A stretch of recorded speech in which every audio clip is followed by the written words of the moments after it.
here. Okay, so what are we talking about? We're talking, chapter 1 really discusses in general the concept of dividing when you have two partners or two neighbors, which essentially they're partners in the courtyard, and they want to depart. How do you depart? Okay, that was the beginning. Then we spent a lot of time discussing how do you, what could be divided, what can't be divided, the things that cannot be divided, how do you divide those things? We spent some time on that. Toward the end of the chapter, we discussed that to divide something, the formula has to be that each half has to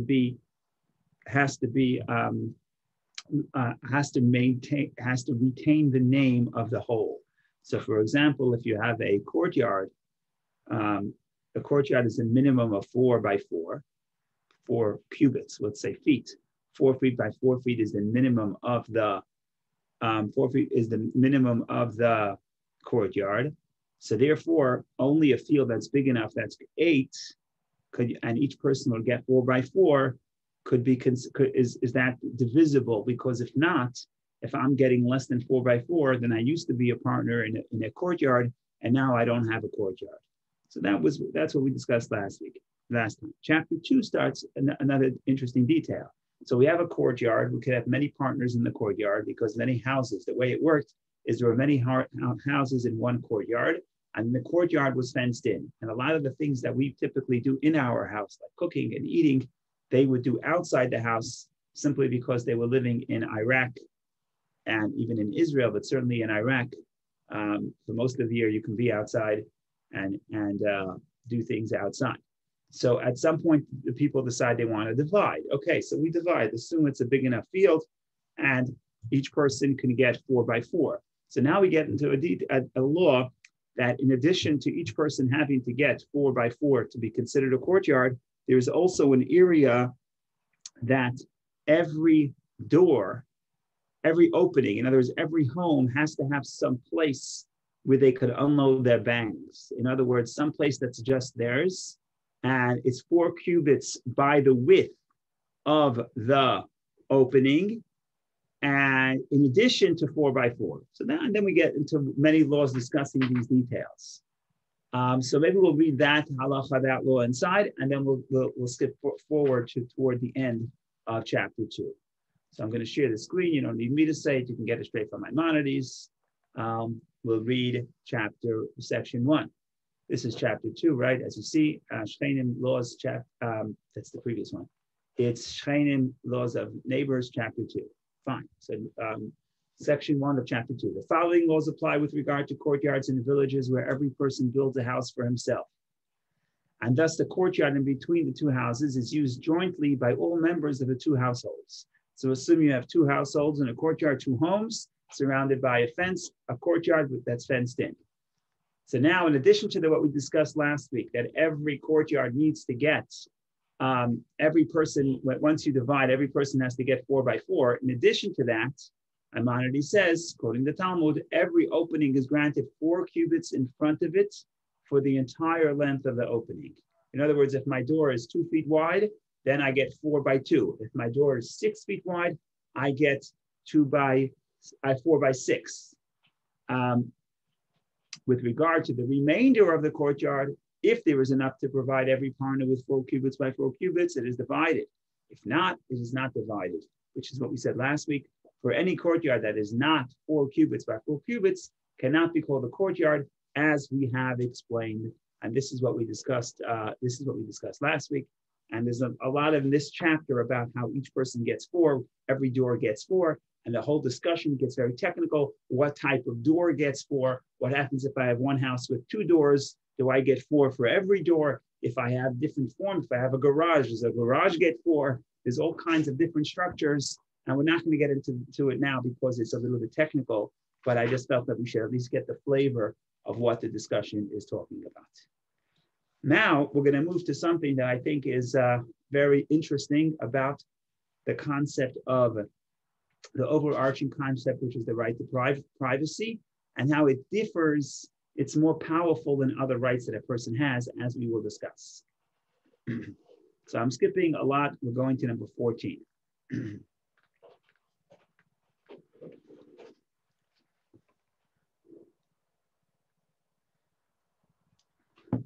Let's read 14. The following rule applies with regard to a courtyard owned in partnership that is large enough to divide, or one that was divided by consent, even though it is not large enough to divide.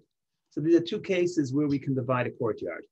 Either it's large enough means, like we said, every person would get 4 cubits in front of their door. In addition to that, every person gets 4 cubits by 4 cubits. If the courtyard is large enough for that, then it could be divided unilaterally. Even just one party wants to divide, that one party could force the division. However, if it's smaller than 4 by 4, smaller than 8 by 8. So not everybody will get 4 by 4. In that case, it can only be divided if both parties agree.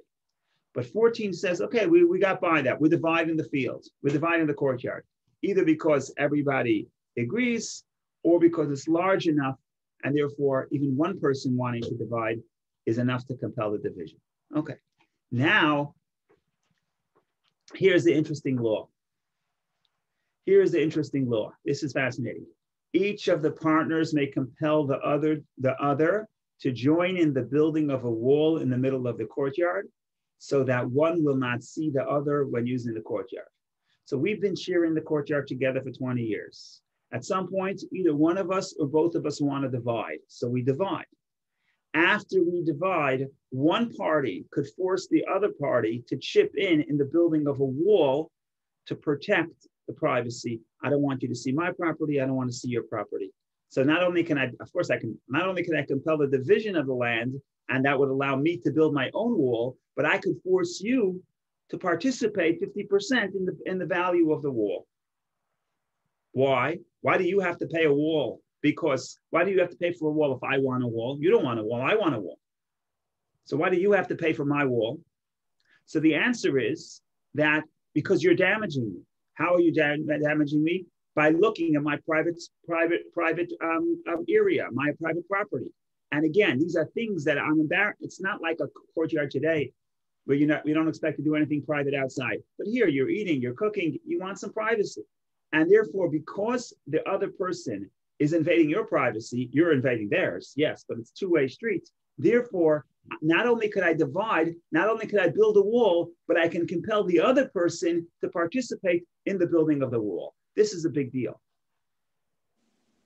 Rabbi, yes. Could the reason also be that or the other party will benefit from the building of the wall? Yeah, but I can't force a benefit on you. I can't force you to benefit, right? Remember, the law always becomes, you have to agree. I can't force you to take something that you don't want, even if it's a benefit. Well, we'll talk about that later. In Jewish law, it's a little bit, some cases you can. But for the most part, I can't say, okay, Vicky, I'm going to buy you flowers, and you know what? I'm going to bill you for it. I can't force you to pay for something you don't want. The only time I can force you to pay for something you don't want is if you are causing damage. Oh, if you're causing damage, I could force you to pay for the mitigation of your damage. So here, this is fascinating. Not only could I divide the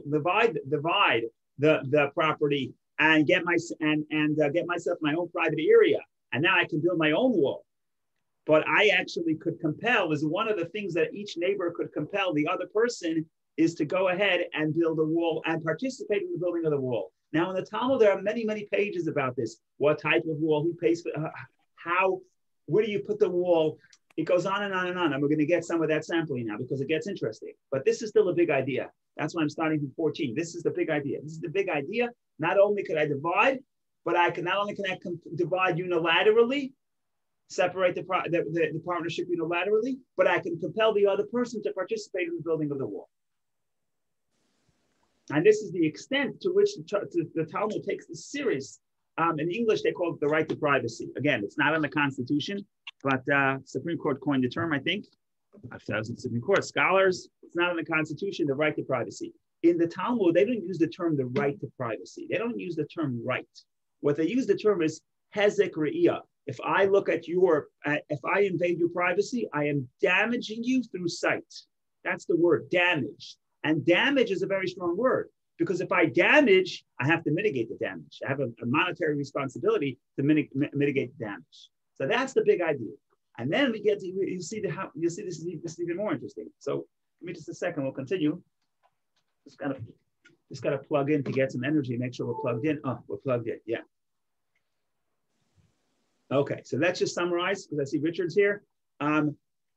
The big law here is that we said last time, a person could break up a partnership and decide to divide our courtyard. But now the big idea is I could force, if we're partners and I want to break up, I want to break away, I want to have my own private spot, I can force you to participate in the building of a wall, which gives me privacy and gives you privacy. Okay, that was the beginning of 14. Now we continue.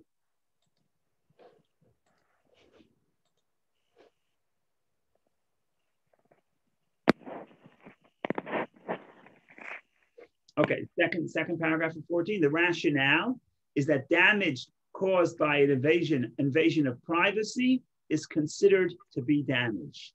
This concept, this hezek re'iyah, that's what it's called, damage by sight. Is the Talmud asks a question: is damage by sight considered damage? And you have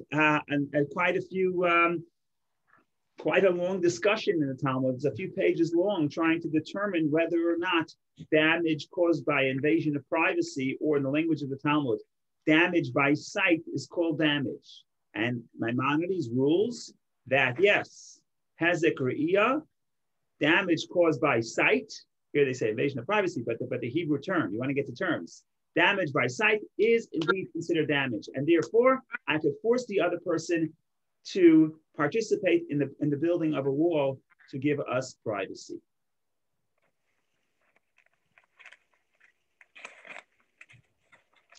Now we get even more interesting. Look how extreme we're going. This is fascinating.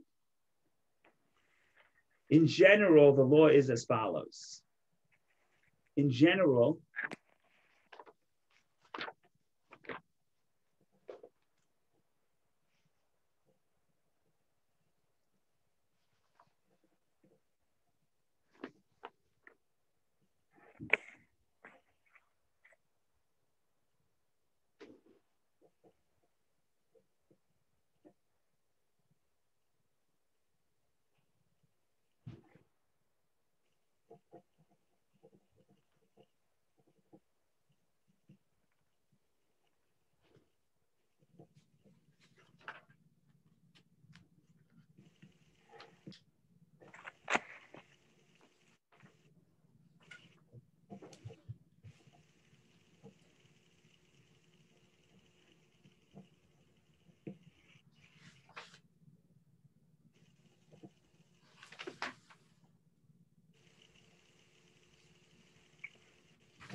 okay, give me one moment, please.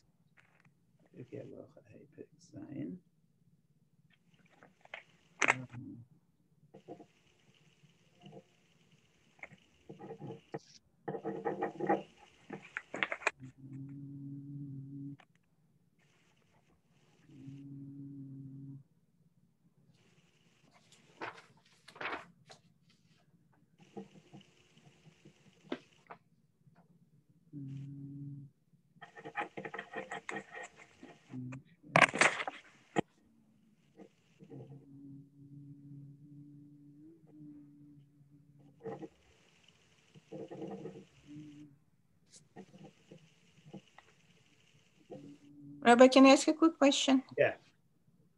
Does the Talmud say anything about the material you build the wall from? Because if it's only privacy, then the lighter material will do. Yeah, so there's all discussions. It's going to be in the Talmud too. There's all long discussions. The first tractate of the first mission of the tractate Baba Batra, the third gate, discusses the materials. So there's a discussion and there's ramifications. So we'll get to that. But let's still stick with the big idea. The big idea is as follows. Usually the law is as follows.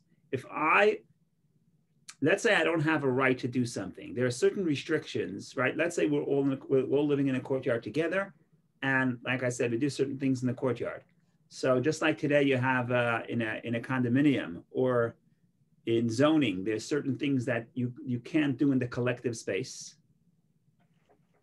Right? I can't set up if this area was set up to be a place of living, and everybody everybody does their, it's a living space. And I decide one day that I want to do a commercial, something commercial in the space. So in the Talmudic times, I bring in a mill and I start grinding wheat, which creates noise and creates dirt. So that other people living in the courtyard could stop me from using this unusual usage, for using the courtyard in an unusual manner. In other words, usually, so typically, the neighbors could stop one neighbor from doing something that he has no right to do.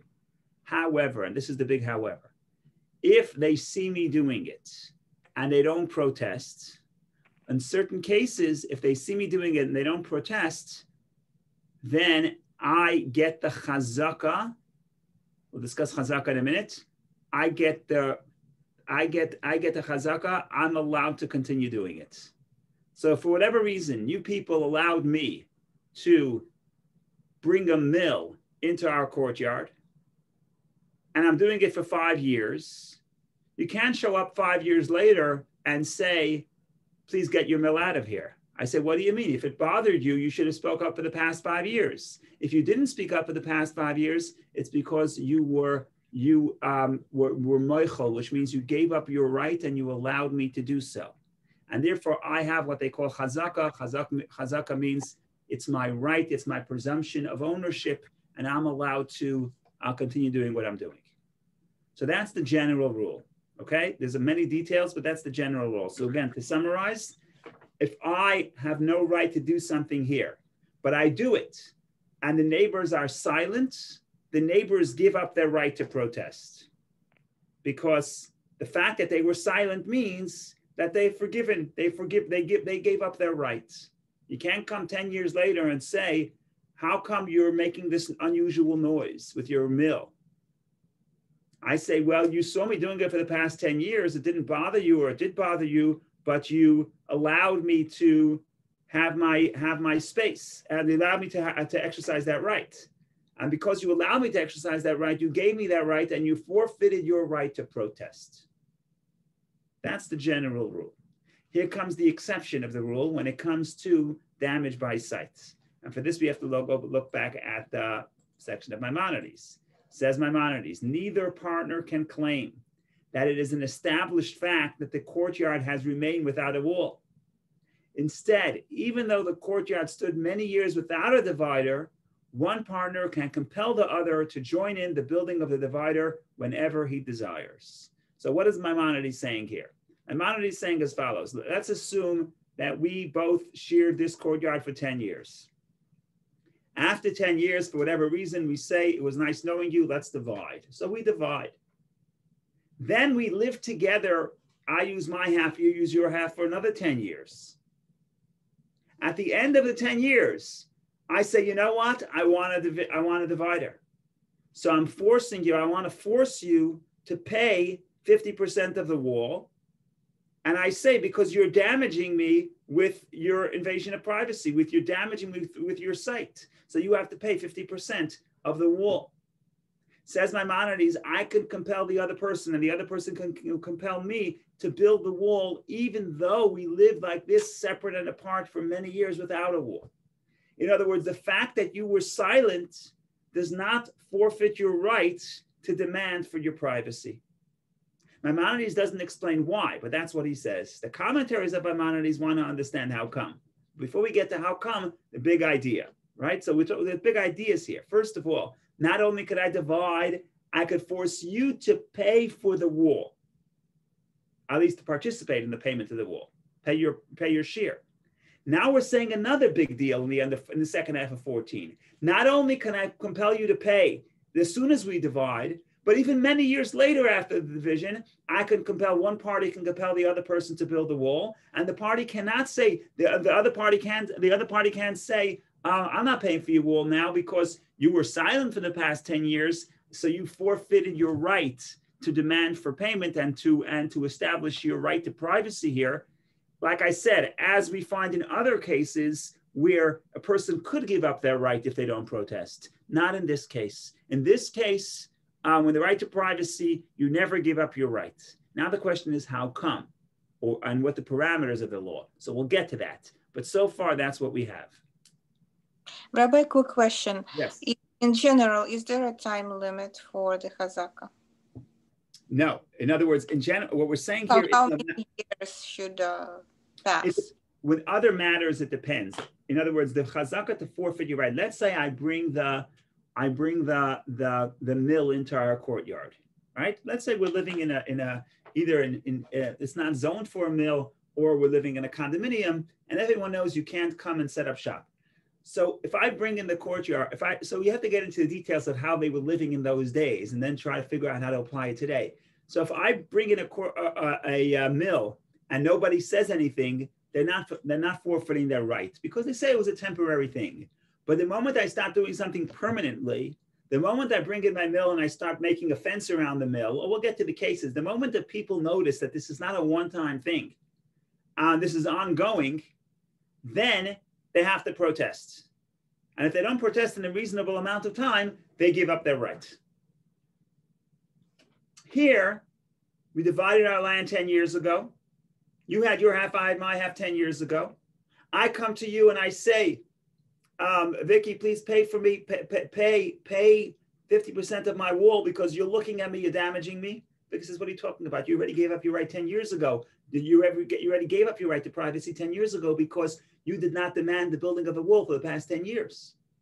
So the law says no. The law says at any time, I can compel you, you can compel me to build the wall. The question is, what is the legal ramification? That's the law. So the law, again, we see that Maimonides and the Talmud are going out of their way. Maimonides more than the Talmud, because Maimonides is ruling in every case. He's ruling for the right to privacy. So in this case, it's clear that Maimonides is going out of his way to protect the right and not allow, and doesn't want the person to forfeit their right to privacy, even if they did not ask for a wall earlier. So so we know the value of what they're trying to get to. The question is, what is the legal basis? What happens to the concept of mechila? Mechila means even if I have literally means forgiving, but in this case it means forgiving foregoing and forgiving a legal right. Typically, if I have a legal right, I can forgive it and forego it because it's a monetary right. I have the right to use I have a right to not be bothered. I have the right of usage in this property, and I'm part of this condominium, and we have certain rights, and we don't want people using the land for different purposes, which takes away my rights. But of course, we can agree to give up those rights. If we agree to give up those rights, we gave them up. So in general, we say if a person was quiet for 10 years, they can't stop protesting, right? The person makes a party every Saturday night in front of their house for 10 years. And then you come 10 years later and say, hey, it's bothering me. Well, you've been till now. Obviously, it didn't bother you. Obviously, you gave up that right.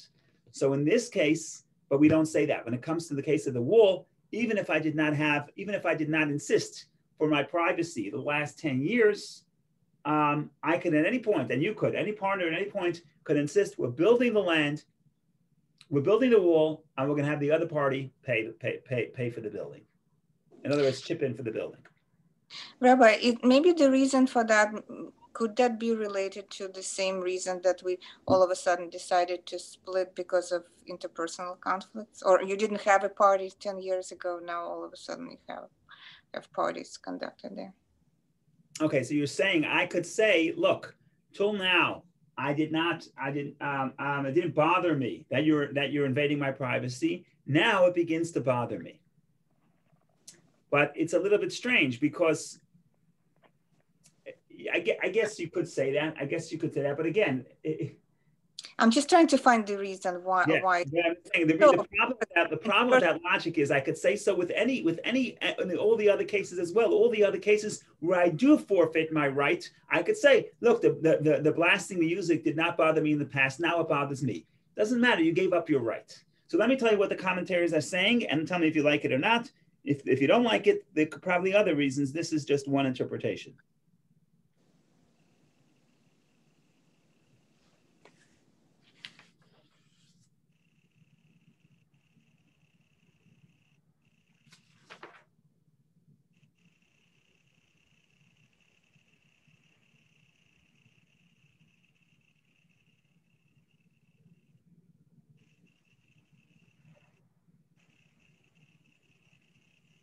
Okay, you ready? This is Talmudic thinking.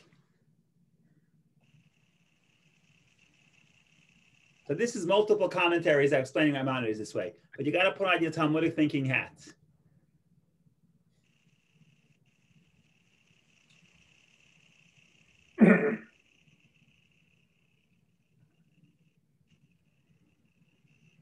So let's go to the other case first. Let's assume that I bring my mill into Vicky's backyard because we share the backyard, and I'm doing commercial business.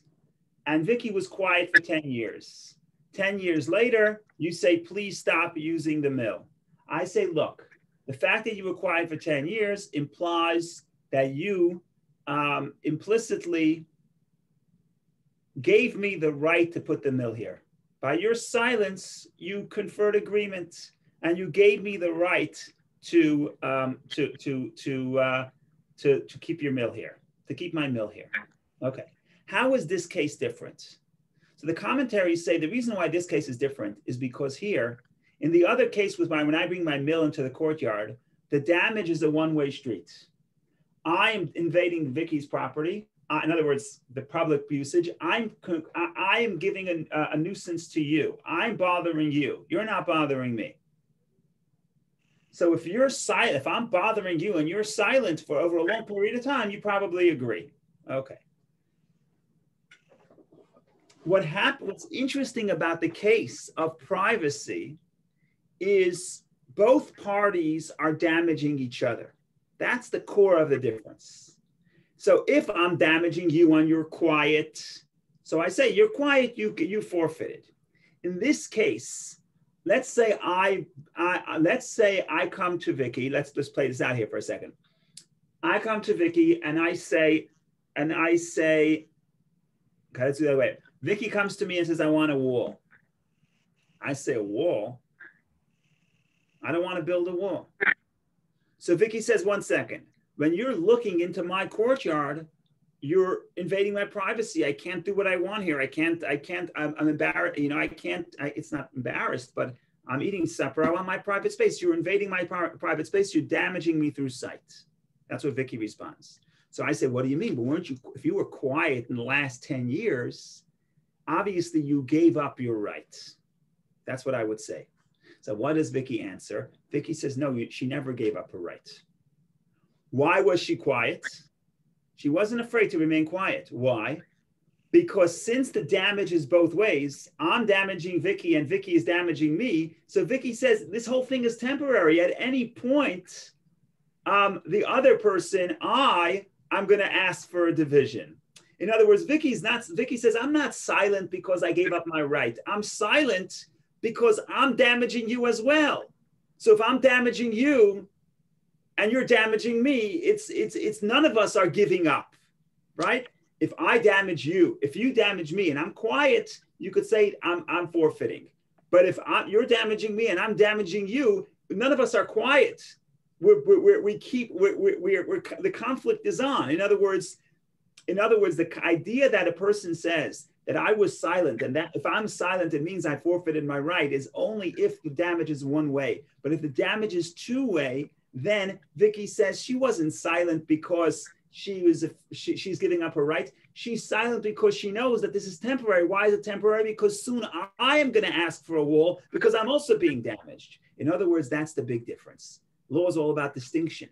Just because you say it, so you apply it in one case, could you apply it in the other case? And that's the big idea here that the commentaries explain. What Maimonides is trying to get at is that the reason why, when the case of the wall, even after many years, I could demand that the wall go up and we both pay for it is because, and in other words, and Vicky's silence does not mean she's giving up her right to privacy, is because the damage is both ways. If the damage is both ways, none of us give up. So that's the idea that the Ravid says, the Tur says, the author of the law says, everyone's saying this.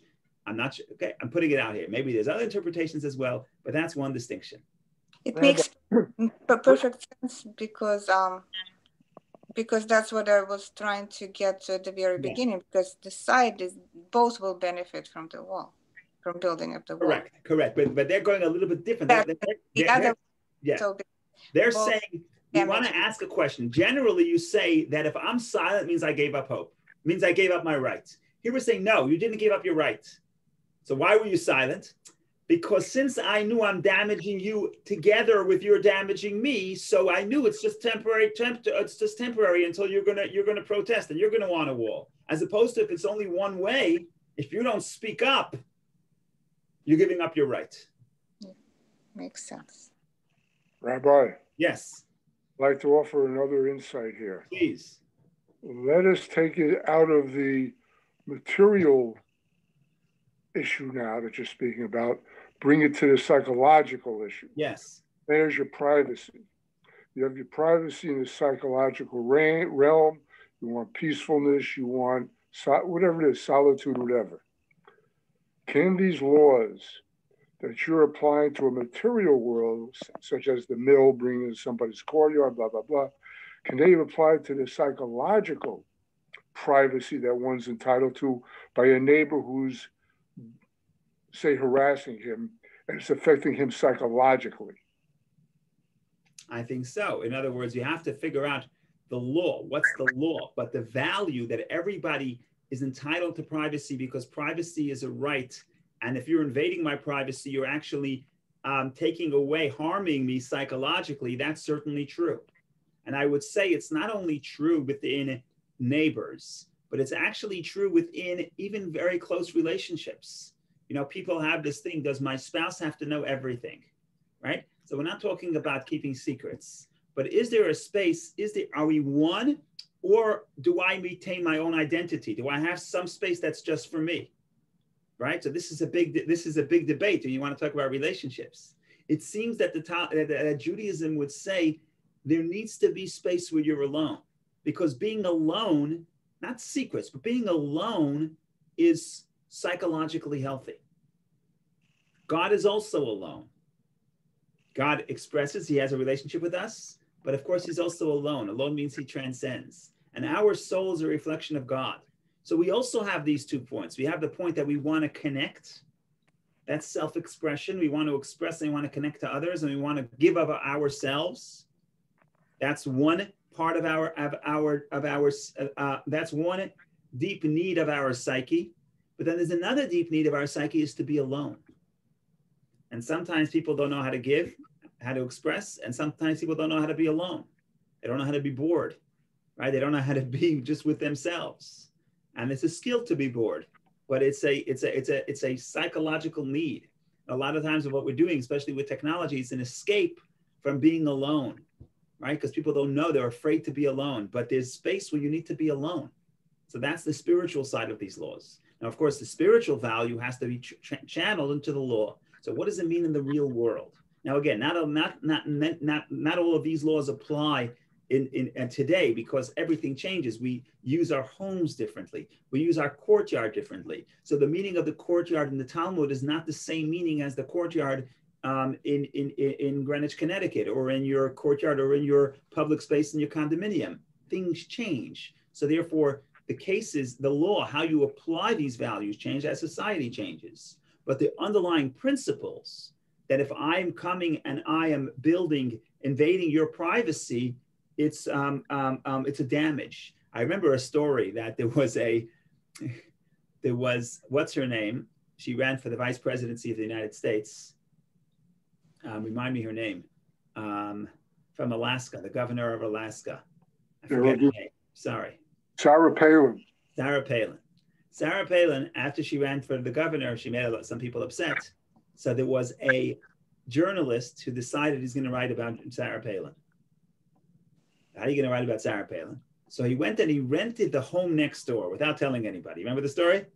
He rented the home next door. And he said, I'm going to sit out every day and watch her family, and I'll have what to write about it. A good business model. So what did she do? Remember what she did? Oh. She built a wall. In Talmudic times, she could bill him 50% for the wall. Okay. Now it doesn't work because, again, everything changes. But I'm just saying, that story just like reminds me of what's happening here. Do I have the right? Now there's the legal right, but then there's the moral right. Do I have the right? There's somebody moves in. It's not like I saw you by mistake. I move in so that I can see you, so that I can write about you. I mean, that calls for a wall. But unfortunately, I'm only joking. In America, she had to pay for the wall herself.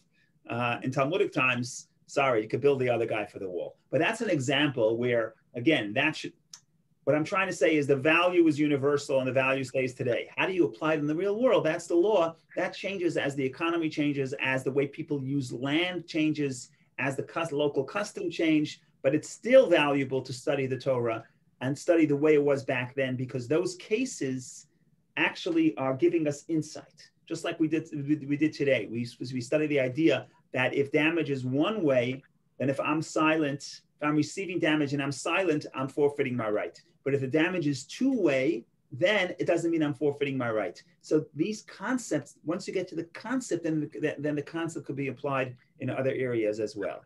But again, how you apply it specifically is detailed. So you're right, Richard, that there's the value of the law, the psychology of the law, and that's universal. But then there's still area of the question is, what are my legal rights when somebody moves in next door to build, to look and invade my privacy and write about me?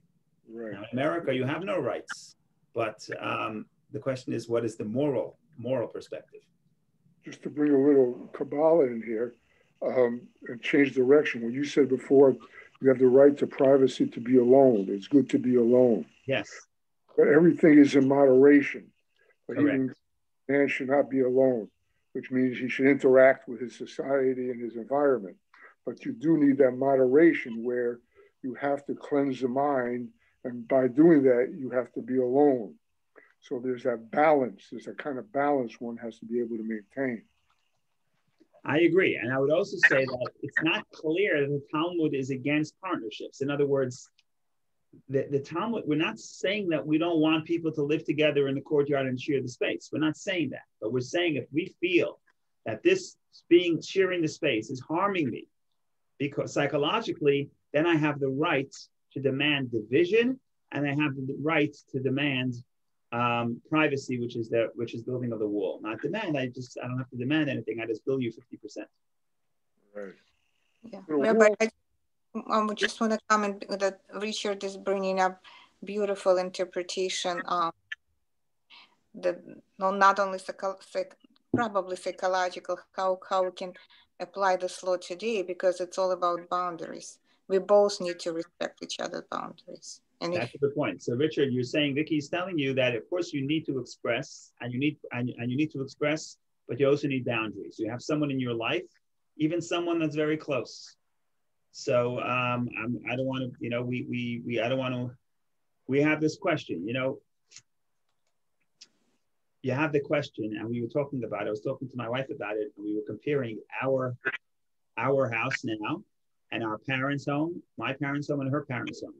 I'm not getting too detailed because there's the right to privacy, so I'm not going to give away other people's privacy. But the question is, could the children come into the parents' bedroom? Or is there a place where the parents have their own space, right? So I'm not telling you what's right for your family, but it was a custom in my parents' home, in my wife's parents' home, and in our home. And it's not always the same. And what's right? I'm not saying there's one right answer, but that's the question. Are there boundaries? Or should there be boundaries? It's important for the kids to know they have access to the parents. Yes. Should they understand that there's space that it's not for them? Probably yes. Is our house the best way of doing so? Not saying yes. I'm pleading the fifth. But this is the question. The question is of you want closeness, but you want boundaries, and it's important in every relationship. That's right. That's a personal choice. Well, one affects.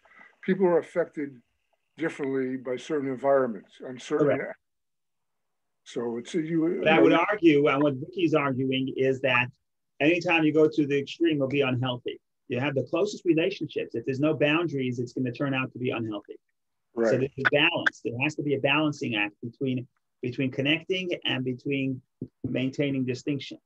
And Judaism is full of distinction. One of the words we use is havdalah, separation between Shabbat and weekday, between night and day, between, it's distinction really means boundaries. And boundaries are important psychologically because it helps us retain who we are and get in touch with who we are.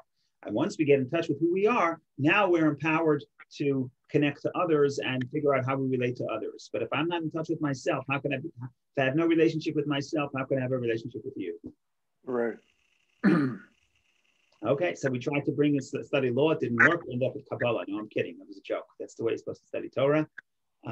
Torah is body and soul. The law is the body. The Kabbalah is the soul. Unfortunately, we didn't make too much progress. We just learned one section of the Rambam, chapter 2, section 14. Next week, God willing, we continue and we get to other interesting cases of, ultimately, we'll get to interesting cases where once we get to this case, we get to other cases. If my neighbor's actions benefit me, could they bill me for that benefits? Oh, now we're getting exciting. So till now it was about damages, but it's not the laws of damages; it's the laws of neighbors. So the laws of neighbors is comprehensive. So if you come back for the next installments, next Tuesday, God willing, in good health. Tuesday, 10 a.m. in good health. Thank you for joining. Thanks, Rabbi. Thank you very much, Rabbi. Thank you, Zina.